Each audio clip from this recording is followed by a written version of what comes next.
Hi, and welcome to our very first in our series called Rooted. Thank you for joining us. I really wanted this to be a time where we could just connect in a way that we haven't been able to for a while, and just kind of learn about the people that serve our church. So today we have Anne McCartney. Anne is married to Bob, and they have been at our church for 12 years, almost 12 years in June. They have a beautiful 11-year-old named Callie, who I'm sure that you see bopping around this church often.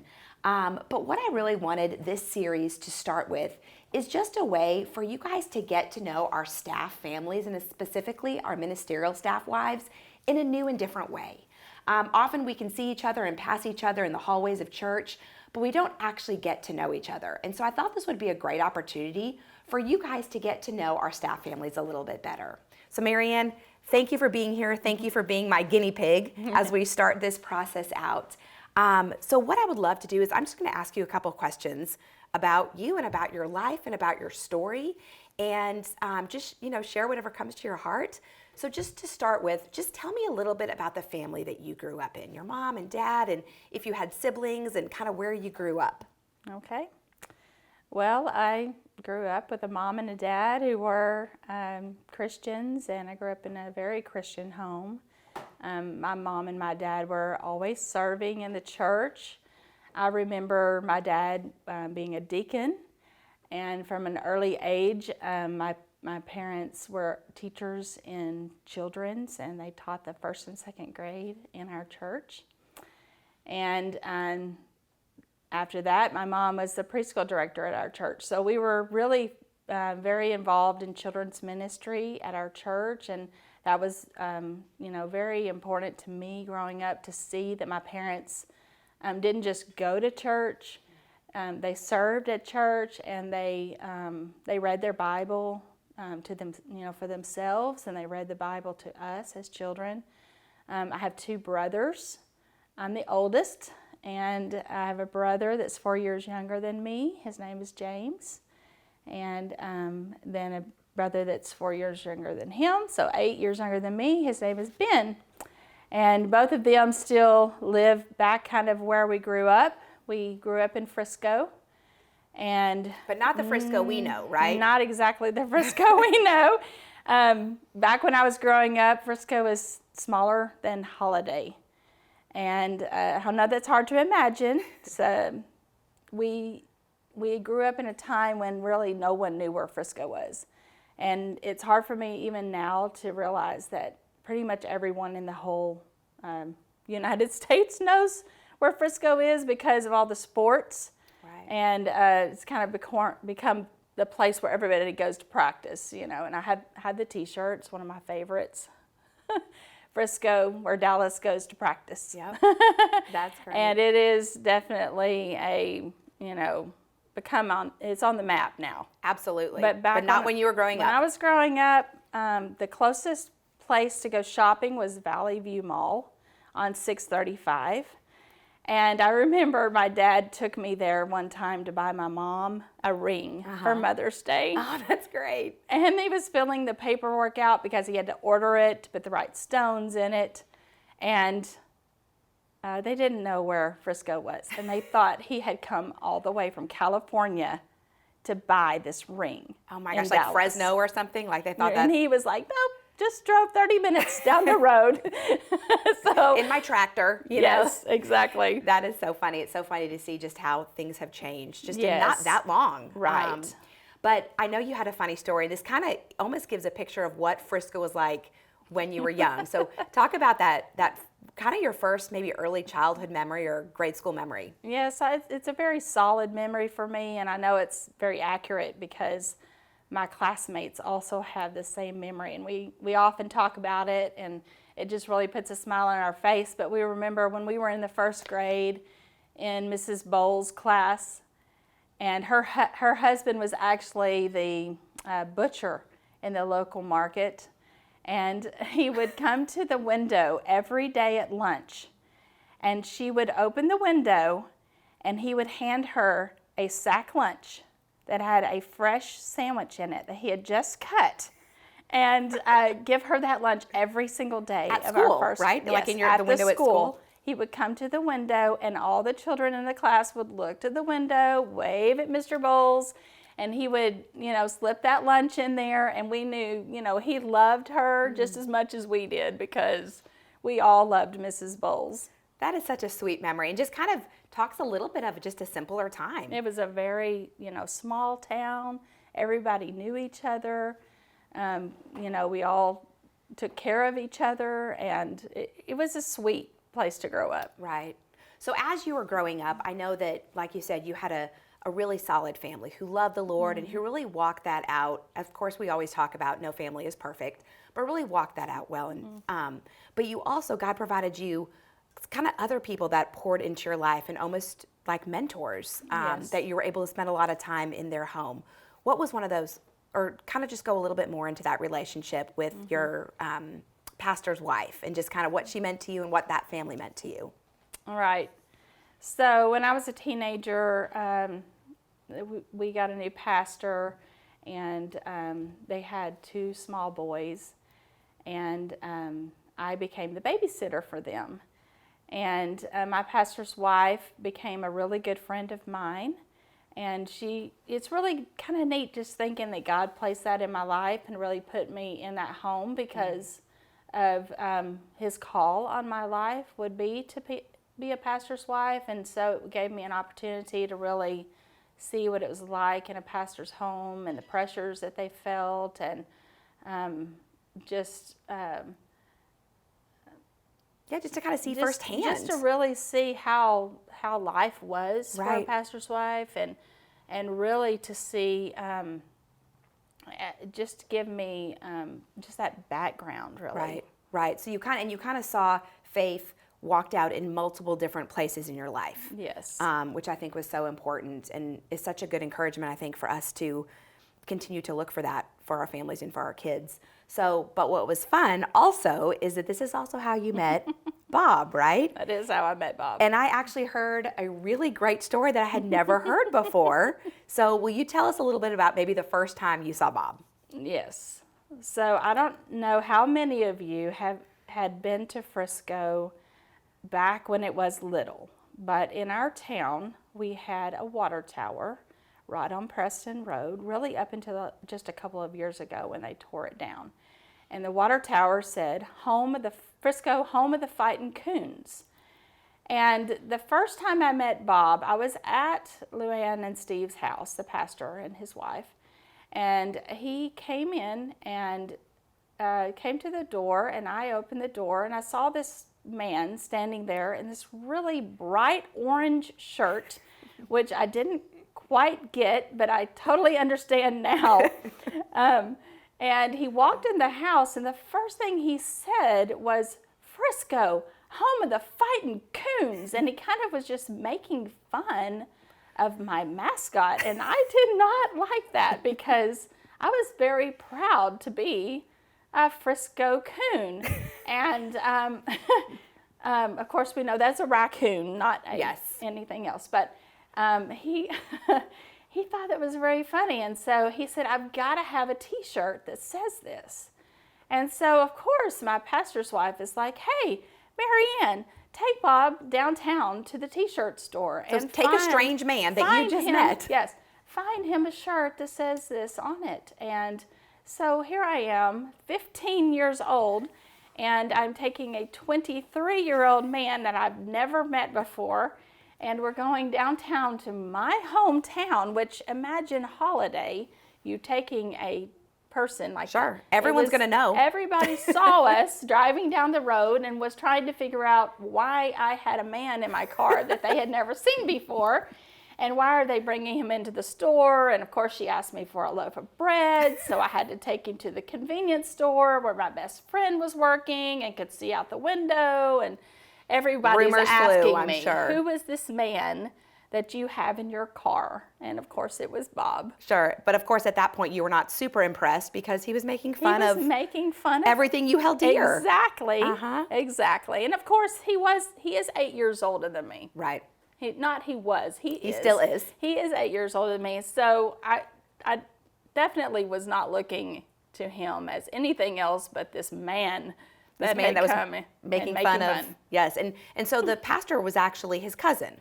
The pastor's The pastor's wife. wife was actually Yes. his cousin. And so And that so was kind he of how was- that connected. Yes, and he was moving. He was actually at that time just coming to look at Southwestern in Fort Worth to see if that's where he wanted to go to school. And they offered if he wanted to come to school there, then he could live with them. And so that's what he chose to do. And of course, I was the babysitter, like I said before. And so he was the really poor Seminary student. And so he was always there when I was babysitting. And so we just became really good friends over the years. And of course, that changed over the years as I got older. As it got a little more And- age appropriate. Exactly. It was not age appropriate at 15 and 23. Exactly. So then you got married, Yes. and now I know you got married while you were in school. Yes. And so then when you graduated, what did you do with your degree? Is it elementary education? It is actually interdisciplinary studies. Okay. That's what they call elementary. They did at the time. I Okay. don't know what they call it now, but it was elementary education, and I did go on to teach 4th and 5th grade. Different years, I taught different things. Probably my favorite thing was when I taught both grades, 4th and 5th grade, Okay. just social studies. Really? That was my favorite. I love history, and I love teaching United States history, and so I did that for 12 years Okay. until we moved here, and then I was pregnant with Callie when we moved here, Right. and so After just building your dream house, right? Yes. So I did stop teaching because I wanted to stay home with Sure. her, and we were at a place where I could do that. Right. Well, that's great. So can you just tell me, where are the places? So you were in Dallas or Frisco. Where else have you guys lived besides here? So when we're kind of to go back before we got married, Bob is a pastor at Lebanon Baptist Church in Frisco on Preston Road. It's kind of difficult to find where it is now, but because of all the building and things that have gone up there, but it wasn't very far from the mall on Preston Road and 121. And that was his first pastorate. So he was pastor there while he was in seminary. So when we started dating, he was pastor there. And when we got married, he was pastor there. And it's kind of fun because that little church is now in the historical park in Frisco, in downtown that's Frisco. neat. Yes, and my brother and his wife got married in that church in downtown, and Bob did the ceremony. And so it was kind of fun to be back in that little church. Absolutely. Again. Kind of where everything started. Yeah. And so from there, we moved to Sulphur Springs. It was our first pastorate that was full-time. Okay. And I was in school at that time. I was at school at Texas A&M Commerce. Okay. And I graduated from school there. And we were there for about 3 years. And then we moved to Shreveport, Louisiana, actually Keithville, which was a neighboring community there. And Bob was the pastor at Graywood Baptist Church almost 10 years.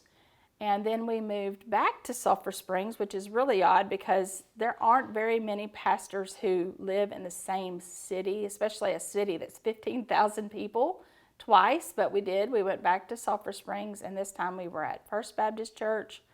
The first time we were at Calvary Baptist Church. Okay, so you actually served in 2 different churches. Yes, and so then we came here. Okay. So, but I know in the course of you moving around, one of the funniest stories I have heard that you tell happened in Shreveport. Yes. Right? So will Yes. you share? I think it's hilarious because I'm just trying to picture being a fly on the wall when this happened. So will you share the story about what happened to you when you were in that house in Shreveport? Okay. So when we lived in Shreveport, I was very active in the youth ministry of our church. And one of the fun things we decided to do was to have a murder mystery for the youth on Wednesday night. And so I was Because what a better way to have that. Yeah. Well, exactly. And I was at home kind of getting props ready for the murder mystery that night. And one of the things I was doing was taking an old t-shirt of mine and making it really bloody. And so I was in the den, I was kind of in the floor, and I was creating this bloody, torn up T-shirt of mine. Fake blood, That was I'm obviously assuming? my shirt.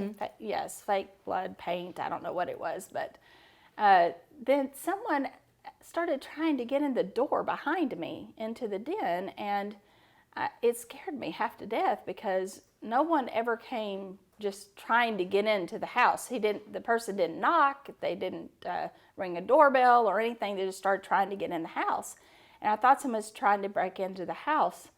And so I looked first to see, did I recognize this person? I didn't. It was this perfect stranger. And so I called Bob. I ran to the back of the house, and this house really was kind of unique because the owner before had built these nooks and crannies into the back, so you could go into the master bedroom, and you went into a laundry room, and then you went into a really inside closet. I mean, I was back where I could not hear anything going on in the house. I didn't know if the man left. I didn't know what had happened. If he was in the house, I couldn't tell. And so I called Bob.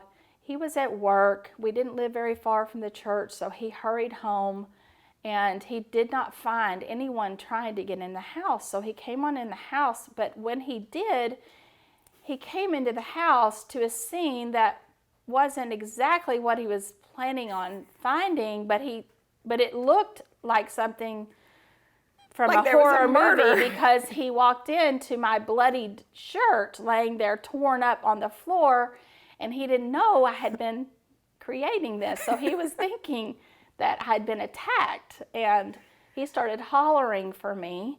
And of course, when he started hollering, well, then I heard him from the closet, and I came out, and then I realized he thought that I'd been attacked, and I was like dead somewhere because I had a bloody shirt in the den. I mean, it's only funny, obviously, it's afterwards. Only funny because now I can only imagine how he terrible was he would have terrified felt. Oh, because absolutely. he really thought that I'd been attacked because he didn't have any idea we were doing a murder mystery. So what happened with this guy? And so the guy apparently had left a note on the front door, which this was the back door, so he had gone around to the front of the house and I guess tried to get in again. And he left a note that said, hey, it's so-and-so, here's my number. I tried to, surprise you and give me a call. And so Bob, gives him a call and he's like, hey, yeah, you gave us a real surprise when you tried to come into our house. Who are you again? And the guy's like, oh my goodness, my best friend lived in this house, and the owners before us had lived in the house for 30 plus years.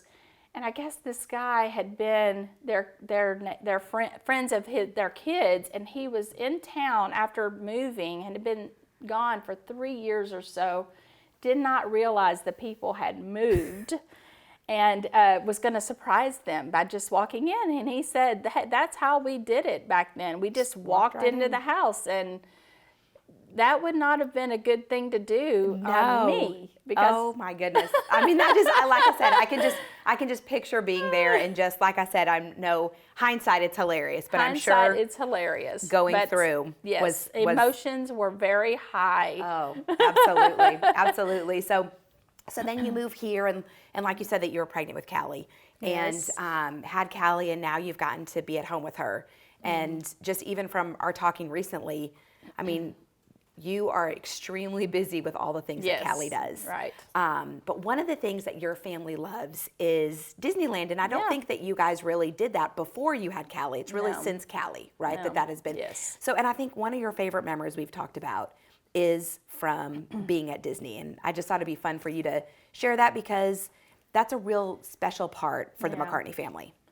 Yeah, Disneyland, we had never been to any Disney properties or cruises, or we didn't, probably not even walked in a Disney store. Right, before Callie. Before Callie. And, Callie was 2 the first time we took her, and we decided to go to Disneyland because we thought we'll start small, and she's little and she won't be able to do very much, and then we'll, someday we'll go to Disney World when she's older and she'll enjoy it more. And Disneyland has just become just really special for us. It's really a place where we can go, and I love the fact that Bob can just totally forget everything that's all the pressures that he has here at the church, and he can go and just totally be ours. Sure, absolutely. And be with us. Right. And just totally disengage from just everything spend else. that time with Callie. And we've had some really special things happen to us there. I really, I believe in Disney magic.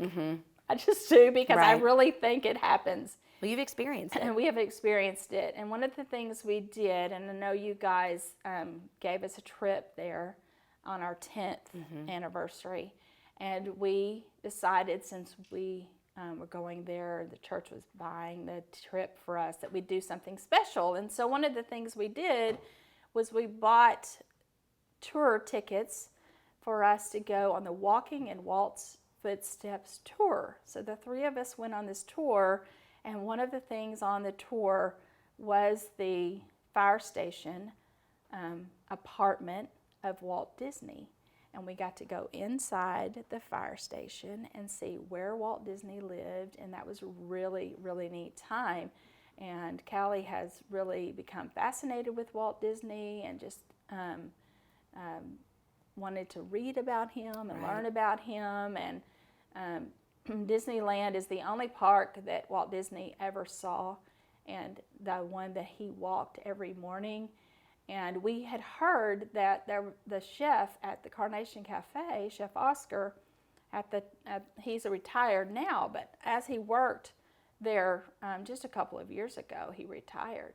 And we decided to ask for Chef Oscar, and he came out and he sat down at our table, and he sat on Callie's side.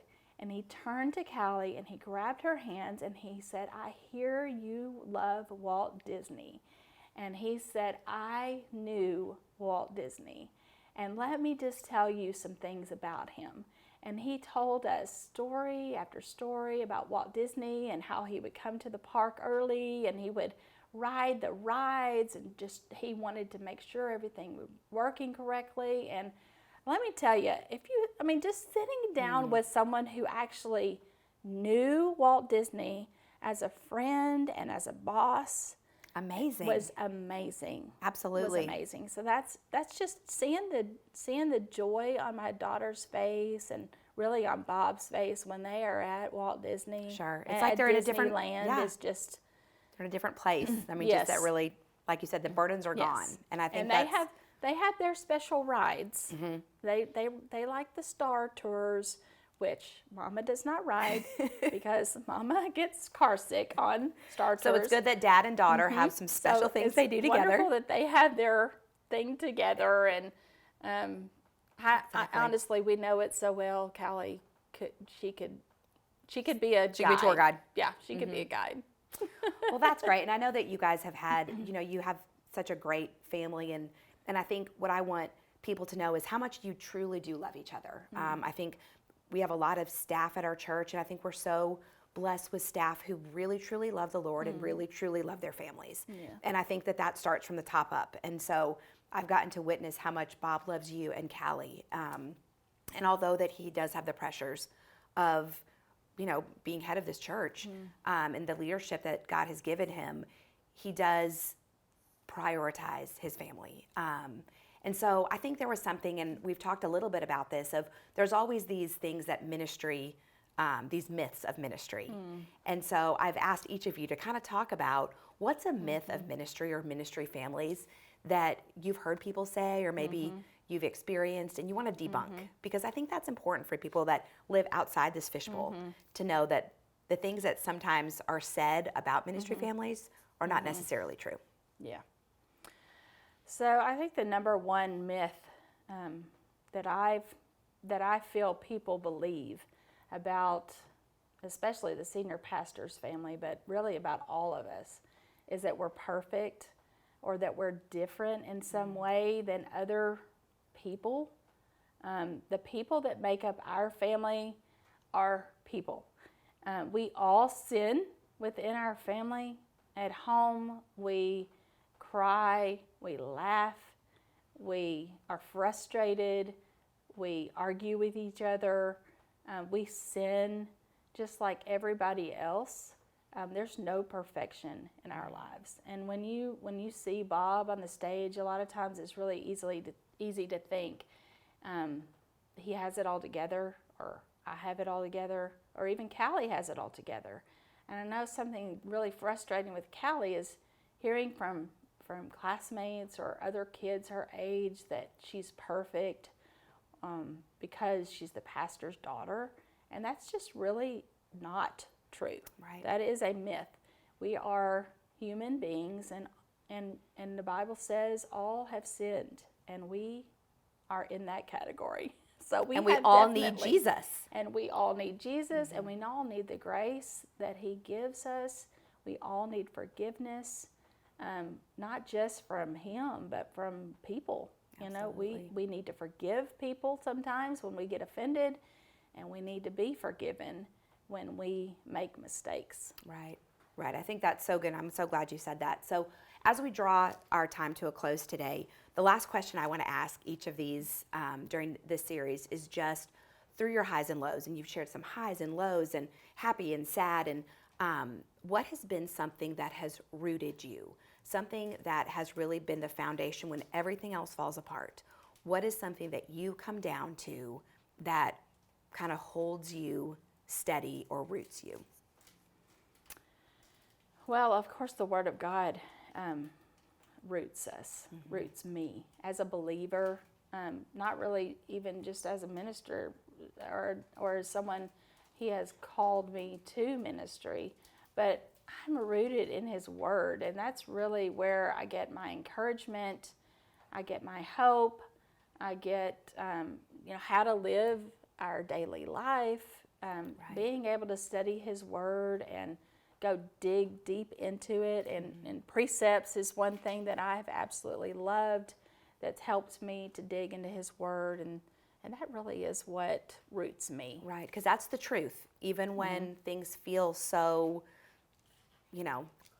crazy, his Word is truth. So Marianne, thank you for being here. I so appreciate this, and I hope you guys enjoyed getting to know Marianne, and we will look forward to seeing you next time.